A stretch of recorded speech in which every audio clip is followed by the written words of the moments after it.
पास मुझसे वो जिक्र देखा कि खलीफा अपने टेबल पे है और उनके पास बुलाए कायनात भी बैठे हुए हैं। तो उसने फौरन खलीफा से सवाल किया कि ये बताओ कि तुम्हारे अंदर नबी का जानशीन कौन है? रसूल पर्दा कर चुके कि कौन है जानशीन रसूल? तो खलीफा तो कहते हैं कि रसूल का जानशीन मर गए। कहते जब तुम हो तो देख भी रहा था कि लोग बेत कर रहे हैं यहाँ पर, कहते बताओ कि तुम्हारे रसूल की उम्र में सबसे बड़ा आलम कौन है? सबसे बड़ा आलिम कौन है? तो अभी ये खलीफा दोयम मौला कायनात की तरफ इशारा करते हुए कहते हैं ये शख्स है जो उम्मत मोहम्मदी में सबसे ज्यादा आलिम है।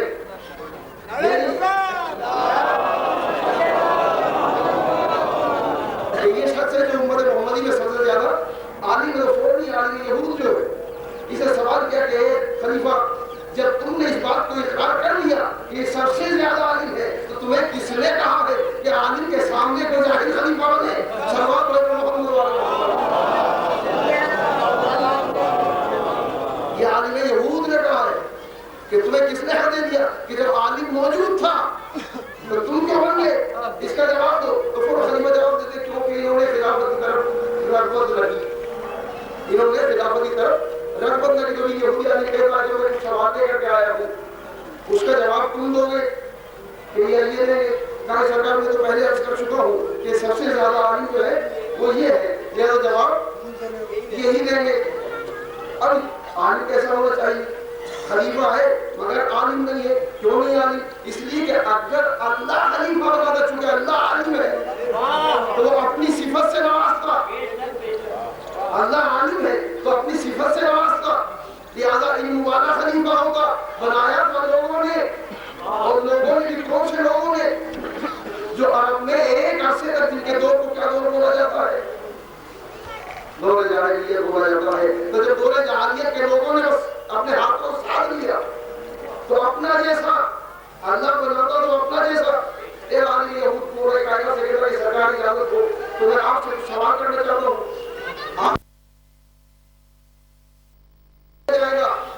तो पूछ ले। तो इसे सवाल किया कि मेरा सवाल 3 के सवाल है वो ये है कि बताओ कि वो कौन सा पहला खून का कतरा है जो रूए जमीन पे टपका? तो कौन सा खून का कतरा है जो सबसे पहले रूए जमीन पे गिरा? वो कौन सा चश्मा है जो सबसे पहले जमीन से टूटा? और सरकार जी बताइएगा कि वो कौन सा दरख्त है जो सबसे पहले जमीन पर आया? बस मौला कायनात मुस्कुराए कहा कि देखो तुम्हारे इल्म के मुताबिक वो पहला खून का कतरा वो है जो हाबील और काबिल ने कत्ल किया, वो जमीन पर गया, जबकि ये गलत है। ये गलत है, तुम्हारे इल्म के मुताबिक ये है मगर ये गलत है। वो पहला कतरा खून वो है जो हाबील की विलादत से पहले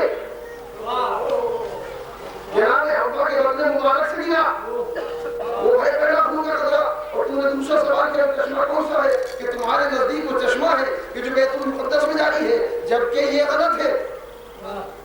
असल में वो चश्मा हयात है जहां मछली जिंदा हो गई थी। जनाबे मूसा जिस चश्मे में पहुंचे थे जहां पे जनाबे खिज़्र रहते हैं, और कहा कि तेरा तीसरा सवाल है कि वो कौन सा दरख्त है कि तुम्हारे इल्म के मुताबिक वो दरख्त जैतून है जो सबसे पहले जमीन पर आया, जिसे जनाबे नूह ने कश्ती बनाने के लिए उगाया, जबकि ये गलत है।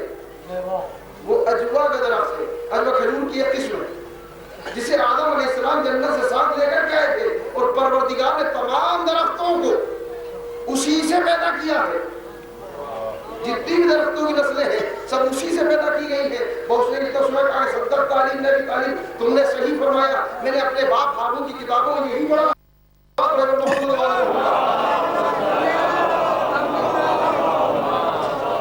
मैंने अपने बाप हारून की किताब जानते ही है, और सवाल भी बुजुर्गों ने नहीं किया, बच्चों ही ने किया है। और बच्चों को सवाल करने भी चाहिए ताकि वो सवाल करें। मैं चाहता तो जवाब नहीं देता, जवाब नहीं दिया उससे कहा कि मैं मजलिस में अर्ज करूंगा ताकि तमाम लोगों को जवाब मिले और सबके सबको ही मालूम भी हो जाए। तो अजीजों, अल्लाह क्या है? अल्लाह बेनियाज है। इसका मतलब ये अल्लाह के अलावा जब किसी और को दे रहे हैं तो वो है नियाज़मंद, वो है नियाज।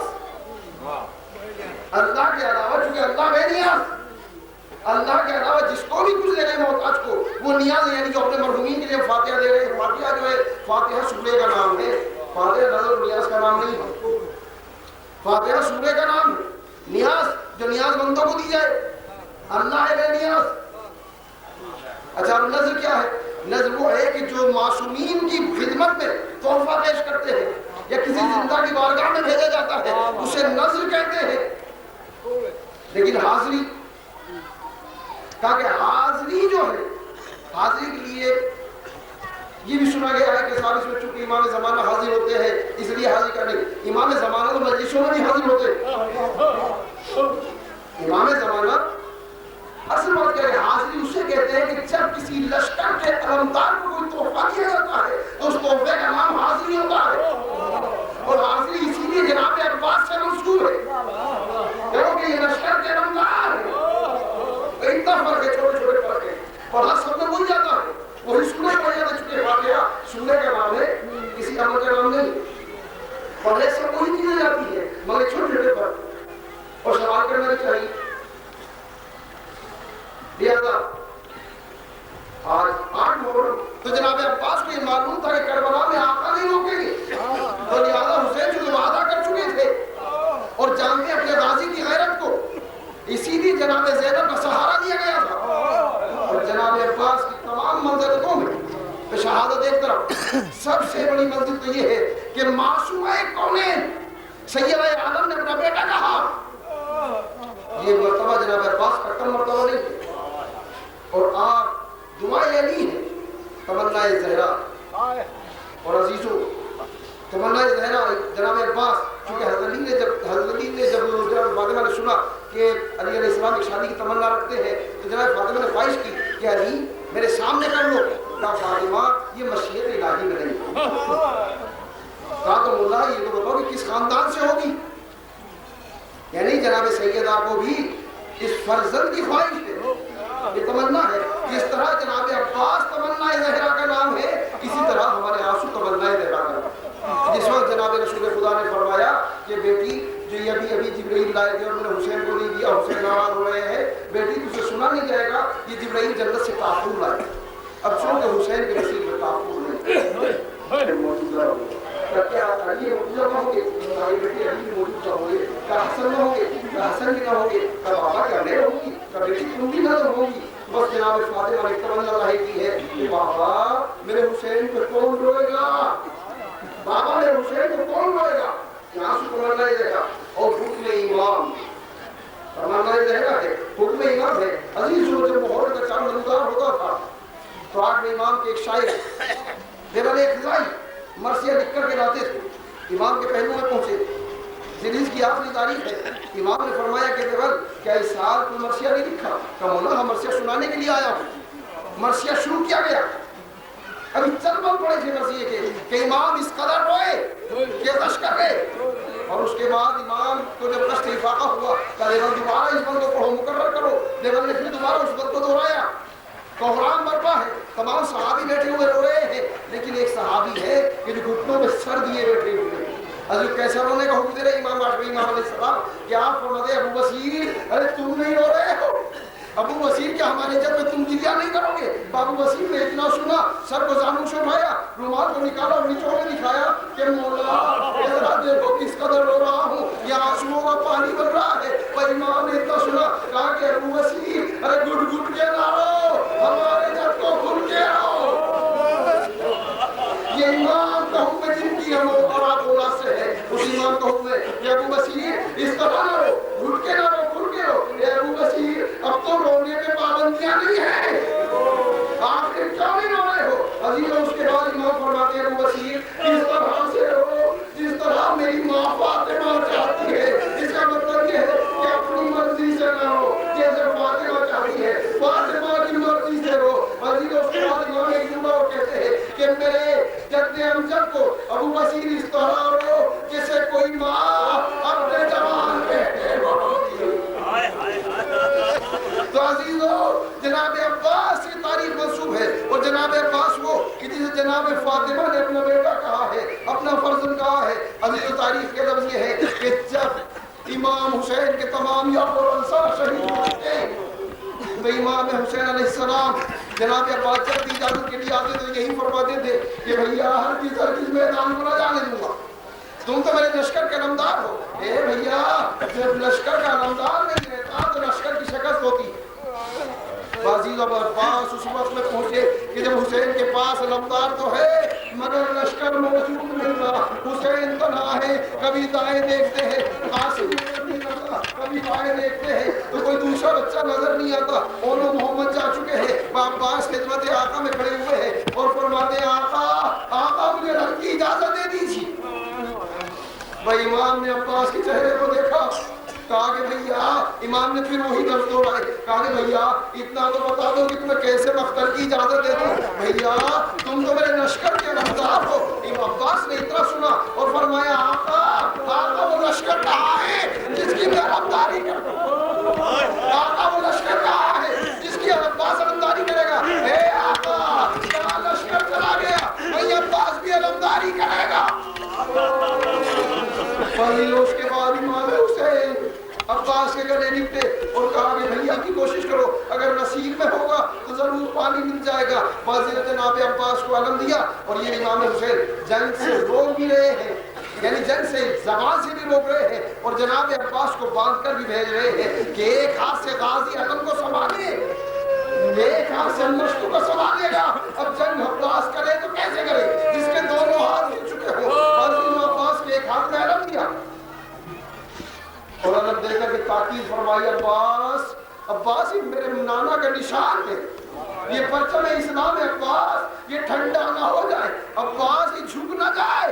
अब्बास को ताकीद कर दी गई और उसके बाद एक छोटी सी बच्ची, ये वो बच्ची है कि जिसका चचा इस बच्ची से इतनी मोहब्बत करता है कि किसी का बाप अपनी बेटी से इतनी मोहब्बत ना करता होगा।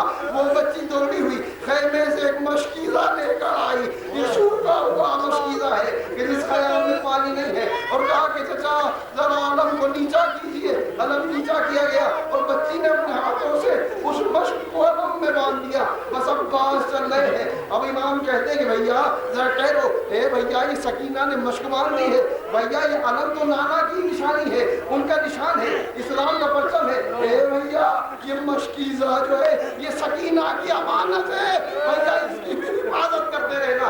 बाजी जो दोनों तरफ हिफाजत का हुक्म है। अब्बास किस तरह से जंग कर सकते हैं? अब्बास की बहादुरी का आनंद तो कीजिए कि जिस शहर को इस तरह से बांध दिया गया हो। तारीख का लफ्ज़ ये है कि आपने इस तरह से फेर दिया। जनाब अब्बास ने मशकीज़े को कांधे में संभाला, हाथ में अलम को लिया और आप खैमों की तरफ चलते हैं। घोड़े पर सवार हुए, हमारे साथ अपनी फौज को हुक्म देता है, कहते क्या देख रहे हो कि अब्बास पानी ले जा रहे हैं? अगर पानी का कतरा हुसैन के खेतों में पड़ेगा बस समझ लो कि दुनिया में कयामत आ जाएगी, लेकिन हुसैन पे कब्जा नहीं हो सकता। पानी को फैले में न जाने दो। अजीब चारों तरफ से वो मारती हुई फौजें फिर से कटाई या कहना कमर बनी हाशिम, उन फौजों के माजरों में गिरा हुआ है, चारों तरफ से तीर मारानी है। लेकिन ये शेर इस कदर हमले कर रहा है कि तारीख के लफ्ज़ है कि जब कोई तीर देखते थे कि मश्क की तरफ चला आ रहा है तो आप मश्क पे सीने को सिवर कर दिया करते थे, मश्क पे झुक जाते थे।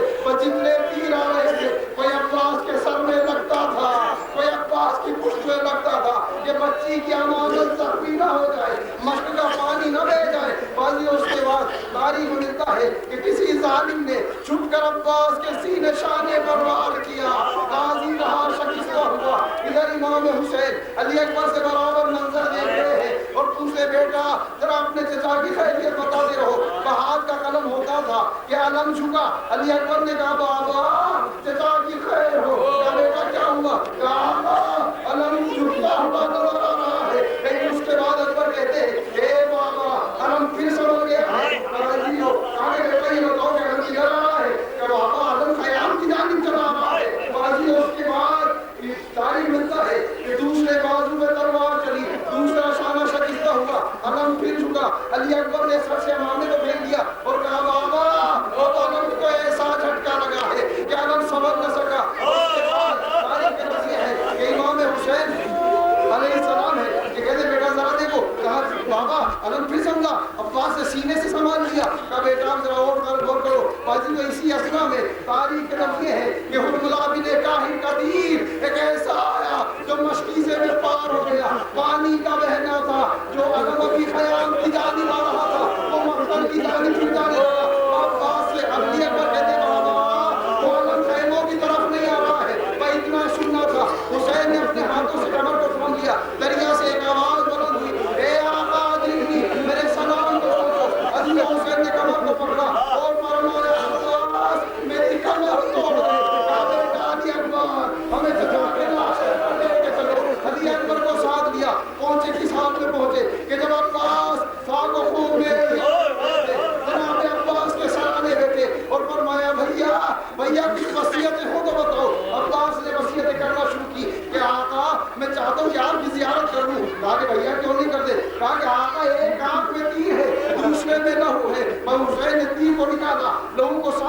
कहा भैया और कोई ख्वाहिश हो? कहा आका एक ख्वाहिश, एक वसीयत सैयद सज्जाद के लिए है। हज़रत क्या वसीयत है? कि आका सैयद सज्जाद को वसीयत करना कि बेटा जब हमारे मज़ार बनाने लगो तो मेरी कब्र पे सकीना रखना। और उसके बाद इमाम ने फरमाया ए भैया हुसैन की ख्वाहिश है, क्या आका बताओ क्या ख्वाहिश है? ए भैया जिंदगी भर आका कहा है आज तो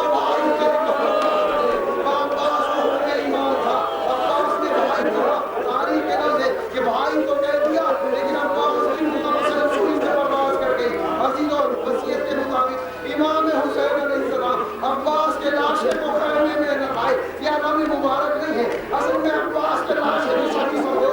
अब्बास के लाशे का बदल है कि अब्बास के लाशे के बदले अब्बास के अलम को उठाया, बेटे की तरफ चले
अब्बास का लाशा दरिया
Come on!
चलो चलते रहो सामने आओ कैमरे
तेरा बंधा था बड़े अरमान से,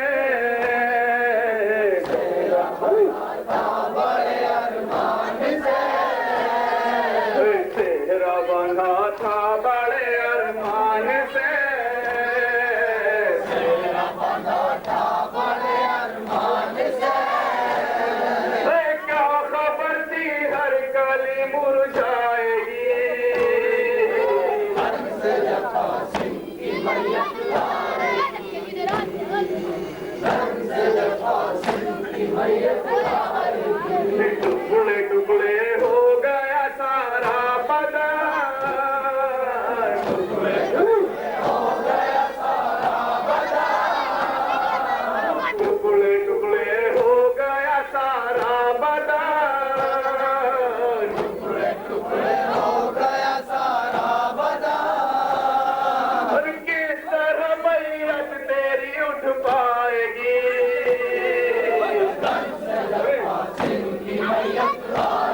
मजबूर माँ, दे न पाएगी कफन मजबूर माँ, दे न पाएगी कफन मजबूर माँ, दे न पाएगी कफन मजबूर माँ, सर से चादर तक उतारी जाएगी।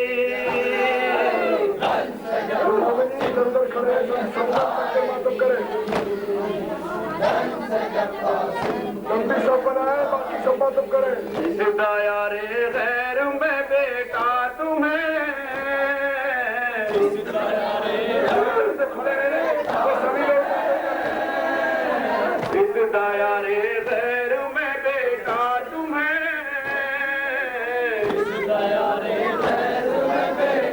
तुम्हें, सरज़मीने करबला ही पाएगी।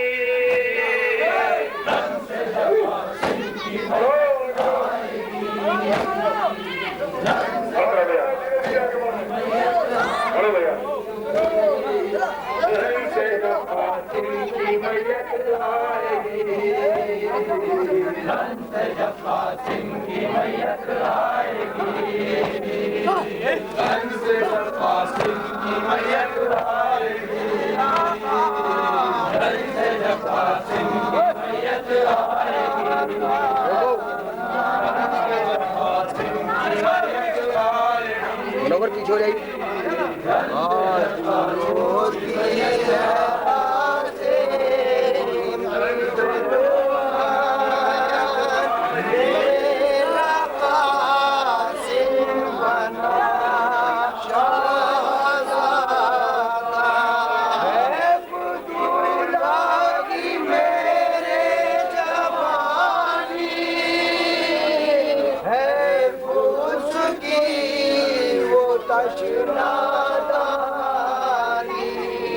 दे गया मुझको कैसी निशानी, मेरा काज़िम बना शाहज़ादा, आदि होती है काज़िम की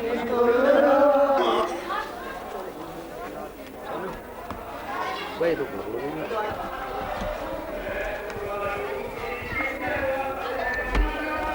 और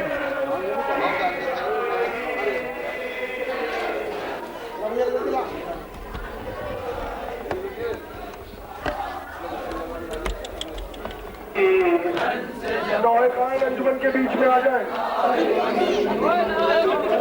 से जब कासिम की मैयत आएगी,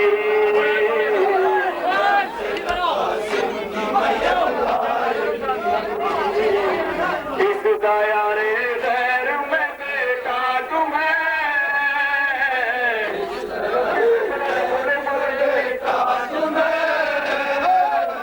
इस दायरे गैर में बेटा तुम्हें,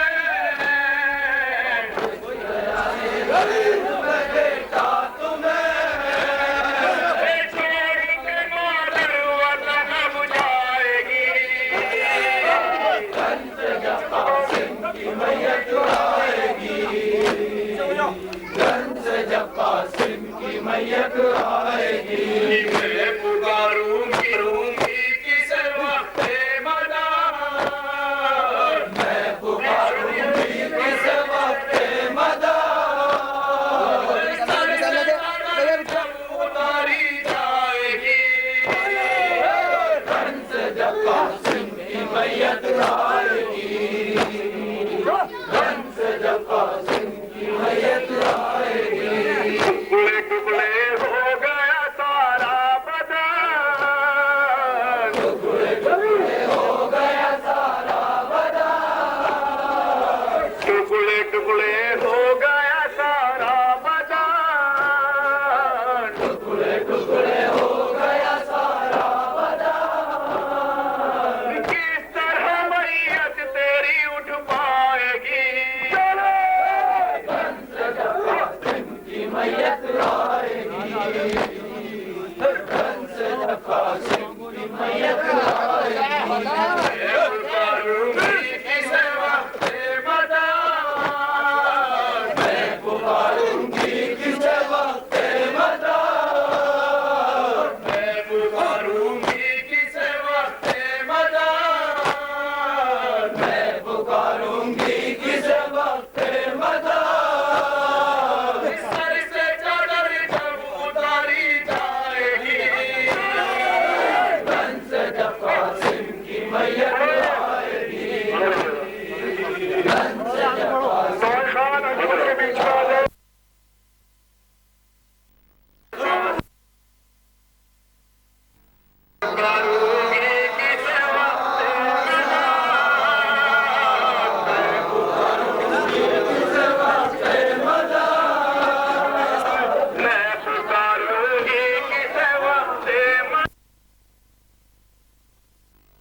पाएगी कफन मजबूर माँ, दे न पाएगी कफन मजबूर माँ, दे न पाएगी कफन मजबूर माँ, दे न पाएगी कफन मजबूर माँ।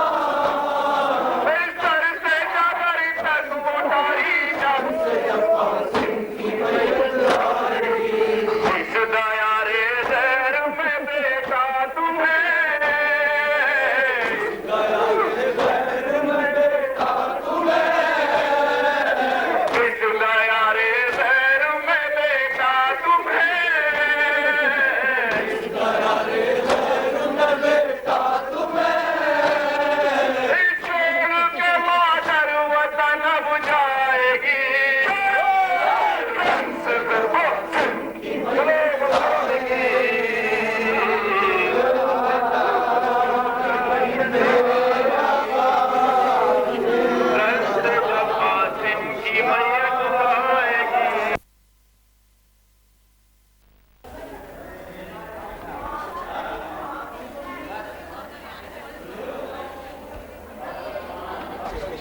वापस है।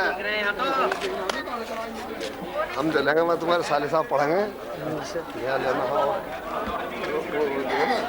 जनाबे कासिम के लिए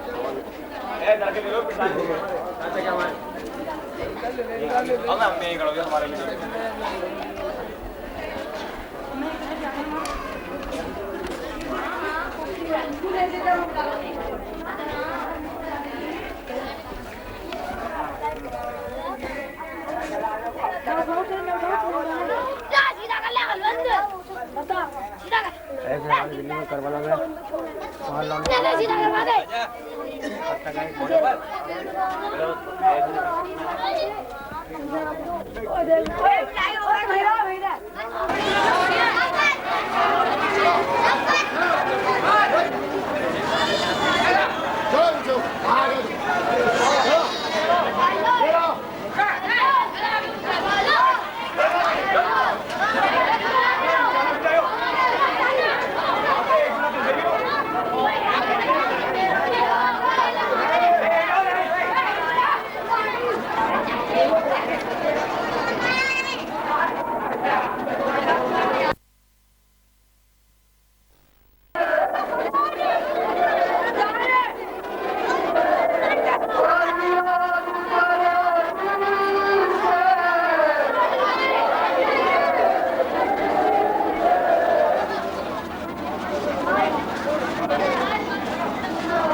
बेटा सब कुछ जला रहे हो?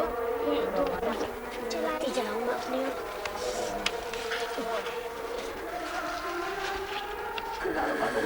आवाज क्या करना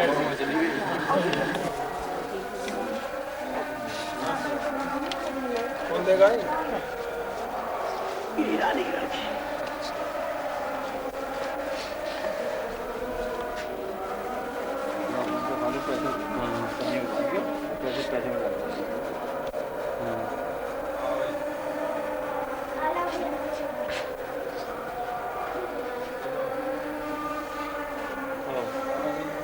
नहीं तो चला वाला बात रहे अभी बात कैसे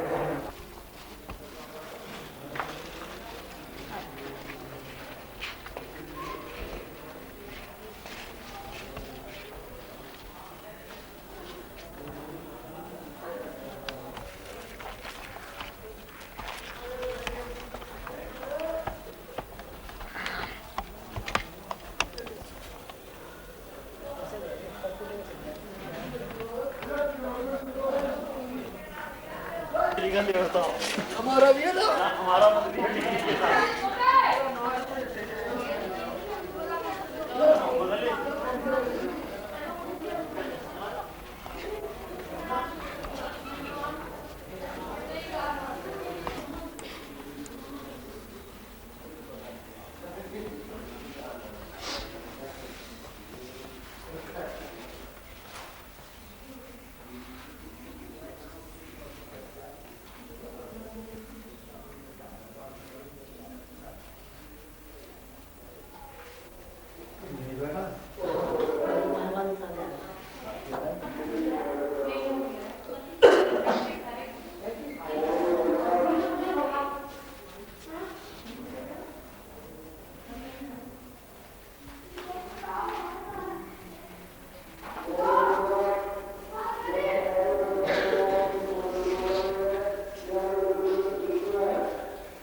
तुम्हारा क्या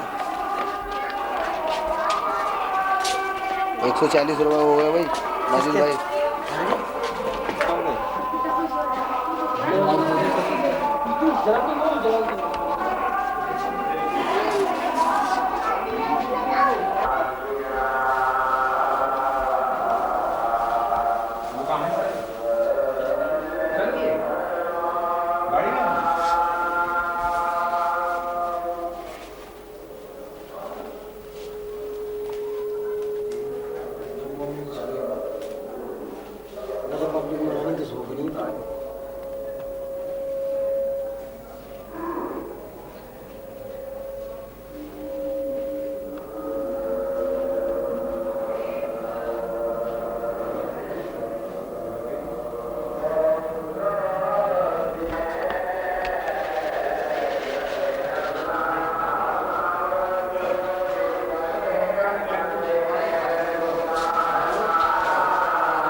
उनकी जोजा नालायक थी, लोग बेहतरीन थे मगर उनका बेटा नालायक था। भाई हदीस में एक परेशानी है, शिकायत का इजाफा हुआ है, इसलिए तो खुदा कुरान मजीद में इरशाद फरमाता है, खुदा कुरान मजीद मेरा अब्बा मैंने तो आपको सलाम किया है, आप इस अंदाज में मुझसे गुफ्तगू कर रहे हैं, क्या आप ये मालूम नहीं मेरा पोता हाफिज़ कुरान है? मैंने कहा अब्बा अच्छी बात है, आपका पोता हाफिज़ कुरान है और भी बोलते आपसे हाफिज़ कुरान हो जाए, साथ में मालूम नहीं कि जो पूरा कुरान निकल ले उसकी 7 पुश्तें आगे की 7 पुश्तें पीछे की बख्शवा देता है। मैंने कहा आपका इतनी सी बात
भाई थोड़ा पीछे हो जाओगे तुम, 2 पीछे दब रहे।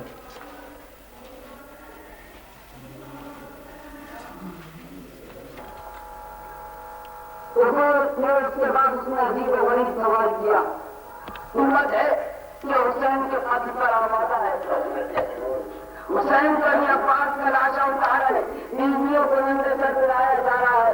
अजीजा ने मोहतरम, अरे तू गरीबुल वतन नहीं होता, अरे मेरे बाबू ने तो तुझे उस वक्त में याद किया था कि जब गरीबुल वतन भी थे, प्यासे भी थे, घूमते भी थे। अरे ऐसा मेरे बाबू ने तो तुझे उस वक्त याद किया था जब अली अकबर को हाथों पर बुलंद करके कह रहे थे, अकबर की गर्दन को चीरता हुआ वो इमाम के बाजू में बेबस हो गया। इमाम ने कहा बेटा सच्चा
सामने से